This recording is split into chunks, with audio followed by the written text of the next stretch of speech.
तो राजा सिप्तैन एक वकील हैं, वो ले तो गए हैं मामला, रेफरेंस तो उन्होंने दायर कर दिए चीफ जस्टिस साहब के खिलाफ। उन्होंने कहा है जो सुओ मोटो थी वो मुतनाज़ा थी, उन्होंने सुप्रीम कोर्ट को डिवाइड कर दिया है। तो वो जो रास्ता है उस पर तो निकल पड़े हैं ये हुकूमत, जैसे आप अभी फरमा रहे थे। अब थोड़ा सा अगर हम इस पर आए कि फौज का इसमें कोई ऐसा सच हमें दिखाई नहीं देता। देखिए ना, आप भी जानते पाकिस्तान की सियासत और पावर प्ले को बहुत अच्छी तरीके से। हमारा ख्याल है शायद बात इधर तक जाती ना अगर उनको ये होता कि कहीं से इस्टेब्लिशमेंट मुदाखलत करेगी और फोर्स करेगी कि आप ये रूट लें ये ना लें। तो मेरा ख्याल है उधर से तो ये मुतमईन है हुकूमत। जी, मेरा ख्याल है कि अगर उनकी तरफ से कोई रुकावट होती या मुश्किल पेश आती या मुखालफत करते तो ज़ाहिर है हुकूमत रुक जाती, फिर हुकूमत की ये जुर्रत ना होती। तो हुकूमत को ज़ाहिर है सपोर्ट हासिल है या उनकी सोच को उसके साथ सपोर्ट हासिल है। और आज NSC की मीटिंग भी थी, उसका देखें क्या एलामिया आता है और उसमें क्या कोई इस चीज़ की इंडिकेशन दी जाती है या नहीं दी जाती। तो ये वाज़ेह बात है कि अगर इस्टेब्लिशमेंट जिसके साथ खड़ी होगी वही जीतेगा और वही आगे जो है वो दवाम पाएगा। जी, आज जो security council, national security council में उन्होंने यही कहा है कि मुल्क की सलामती और इस्तेकाम के लिए सबको मिलकर अपना किरदार अदा करना पड़ेगा। फौज के हवाले से उन्होंने कहा कि उनकी जो सैक्रिफाइसेस हैं उनको सराहा है उन्होंने, और कहा कि अंदरूनी और बैरूनी सलामती पर कोई समझौता नहीं किया जा सकता, कौमी मामलात पर किसी भी दबाव के नीचे नहीं आएंगे। तो ये बातें कही है। मेरा ख्याल है अगर इस पर जाएं कि ये जो हुकूमत को हम कहेंगे एक तरीके से ऑफर आया PTI की तरफ से, कल भी आया परसों भी आया, ये इस हद तक बात कह दी गई कि जी हुकूमत और इस्टेब्लिशमेंट और जो है PTI वो बैठ जाएं, बात कर लें, नेशनल इलेक्शंस की डेट दे दें। और फिर असद कैसर साहब ने अलग कहा कि जी हम तो आईनी तरमीम के लिए तैयार हैं। तो आप देख रहे हैं कुछ तब्दीली PTI यानी इमरान खान साहब के इसमें हिकमत अमली में? नहीं, मेरा ख्याल है वो अभी तक 1 तारीख को इंतखाबात के लिए तो तैयार नहीं हुए। अभी तक तो वो ज़ाहिर है उनके हक में जजमेंट भी आ गई है सुप्रीम कोर्ट की, तो उसके बाद तो वो और समझते हैं हम मजबूत हो गए हैं। तो वो चाहते हैं कि ये पहले इलेक्शन हो, सूबाई असम्बलियों के पहले हो जाएं ताकि कौमी असम्बली बहुत आसान हो जाए उनके बाद, क्योंकि कौमी जब सूबाई असम्बलियों में उनकी हुकूमतें बैठी होंगी तो मरकज़ के इंतखाबात तो बहुत आसान होंगे उनके लिए, वो तो उनकी झोली में जा गिरेंगे।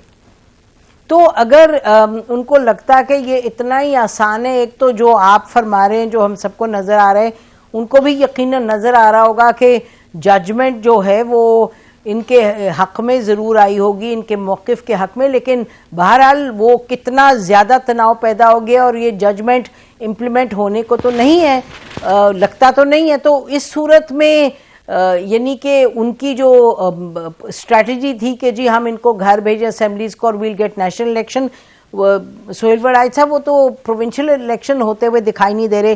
तो इमरान खान साहब को नहीं नज़र आ रहा है कि एक वीक सिचुएशन उनकी बन रही है? इस वजह से लगता है कि इनके जो मेन लोग हैं, चाहे असद कैसर साहब हैं चाहे फवाद चौधरी हैं, ये सब कह रहे हैं कि जी आप बातचीत कर लें।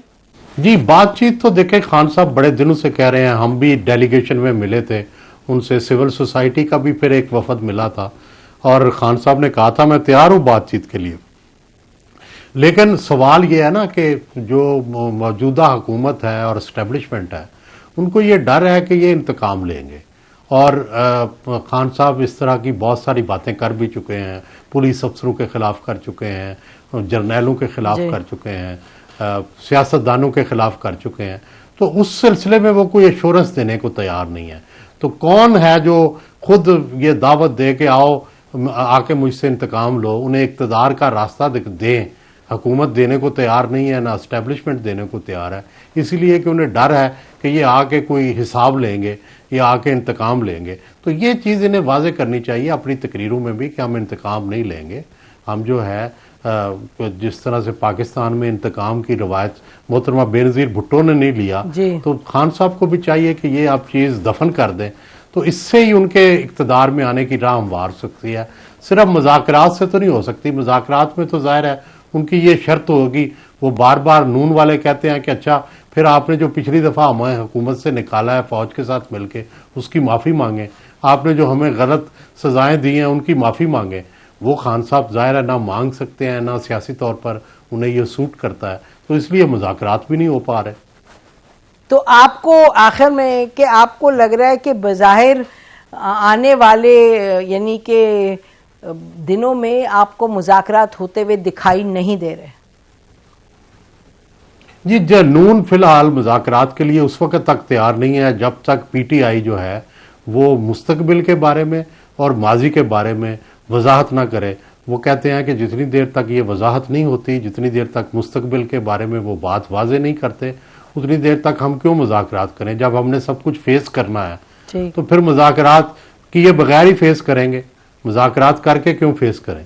जी, तो आपकी कंक्लूडिंग क्या होगी पाकिस्तान के लोगों के लिए? नहीं, हम एक असेसमेंट, ये दुआ तो यही है, दुआ तो यही है कि ये सारे बैठ जाएं और आपस में बैठ के बात करें और इंतखाबात का रास्ता निकालें। एक डेट को इलेक्शन हो जाएं और दोनों में से जो जीत जाए वो इक़्तिदार के मजे ले। तो ठीक है, आप इस पर ही ख़त्म करते हैं कि आप कह रहे हैं नाज़रीन को कि दुआ मांगे, रमज़ान के मुबारक महीने में सब दुआ मांगे कि सबको अकल और समझ आए। बहुत शुक्रिया सुहेल बड़ाइच साहब हमारे साथ प्रोग्राम में आने का। नाज़रीन हम ख़त्म करते हैं। खुदा हाफिज़। पाकिस्तान जिंदाबाद।